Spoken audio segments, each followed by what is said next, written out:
जी, आज हम पढ़ेंगे reaction of sulphur with acids के एसिड्स के साथ सल्फर जो है वो किस तरह से रिएक्ट करता है।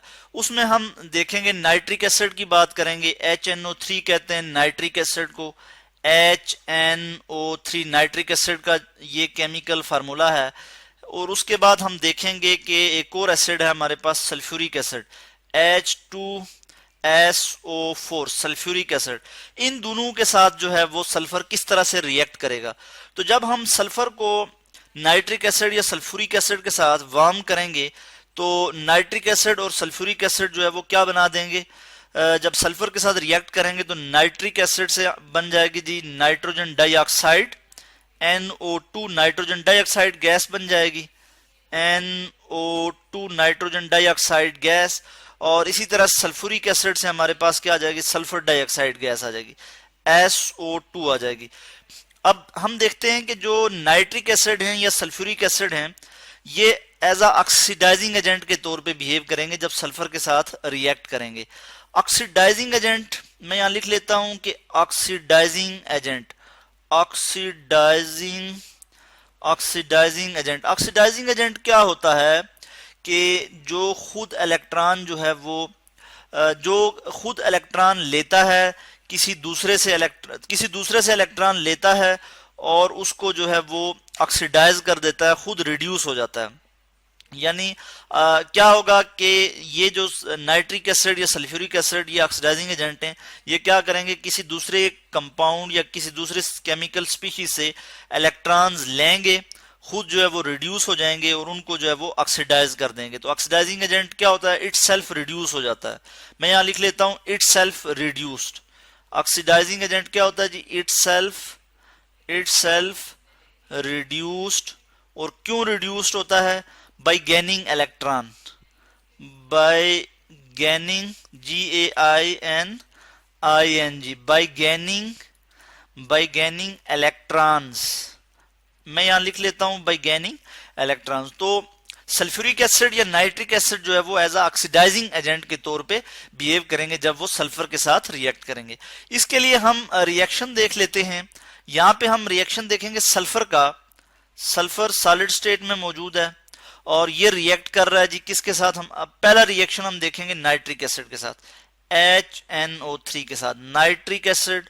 और नाइट्रिक एसिड जी कंसंट्रेटेड नाइट्रिक एसिड। और ये रिएक्शन किस तरह से प्रोसीड होगा कि हमें इनको वार्म करना पड़ेगा या इनको हीट करना पड़ेगा। मैं यहां लिख लेता हूं हीट। और प्रोडक्ट क्या आ जाएगी, इसको मैं लिखूंगा कि हमारे पास प्रोडक्ट आ जाएगी जी sulphuric acid H2SO4 sulphuric acid आ जाएगा। उसके बाद हमारे पास नाइट्रोजन डाइऑक्साइड आ जाएगी गैस NO2 नाइट्रोजन डाइऑक्साइड। इसके बाद हमारे पास जो है वो वाटर भी आ जाएगा H2O वाटर। तो वाटर जो है ये लिक्विड फॉर्म में है, नाइट्रोजन डाइऑक्साइड गैस होगी हमारे पास और सल्फ्यूरिक एसिड जो है ये एक्वस फॉर्म में होगा यहाँ पे। तो यहाँ पे क्या हुआ कि सल्फर जो है वो 0 ऑक्सीडेशन स्टेट से पॉजिटिव 6 ऑक्सीडेशन स्टेट पे चला गया। यानी सल्फर की क्या हुई, ऑक्सीडेशन हुई। सल्फर ने जो है वो इलेक्ट्रॉन लूज किए। और क्यों लूज किए कि जो ऑक्सीडाइजिंग एजेंट के साथ जब हमने इसको रिएक्ट करवाया, चूंकि ऑक्सीडाइजिंग एजेंट क्या करता है, खुद जो है वो इलेक्ट्रॉन लेता है, खुद रिड्यूस होता है और किसी दूसरी केमिकल स्पीशी या कंपाउंड को क्या कर देता है, ऑक्सीडाइज कर देता है। अब इसको हम बैलेंस कर देते हैं, इक्वेशन को हम बैलेंस करेंगे। और किस तरह से करेंगे कि यहाँ पे हम 6 लिख लेंगे और इसी तरह से हम यहाँ पे भी 6 लिख लेंगे, ये बैलेंस हो गई। और यहाँ पे जो है वो 2H2 लिख लें, यानी 2 2 4, यानी हाइड्रोजन यहाँ पे 4 हो गए और ये 2 6। इसी तरह यहाँ पे भी जो है वो हाइड्रोजन जो है वो 6 बैलेंस हो गए।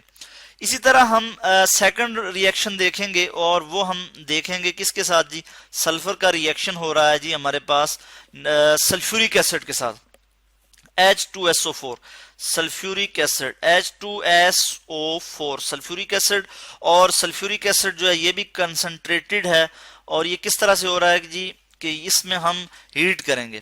ये भी किस तरह से होगा, हीट करेंगे। Sulphuric acid as oxidising agent के तौर पे यहाँ एक्ट करेगा, सल्फर को ऑक्सीडाइज कर देगा। मैं यहाँ रिएक्शन कंडीशन लिख लेता हूं कि हीट किया हमने। तो प्रोडक्ट क्या आ जाएगी हमारे पास कि सल्फर डाइऑक्साइड गैस, जैसे हमने ऊपर मेंशन किया कि सल्फर डाइऑक्साइड गैस आ जाएगी, SO2 सल्फर डाइऑक्साइड गैस, और उसके साथ जो है वो वाटर बन जाएगा H2O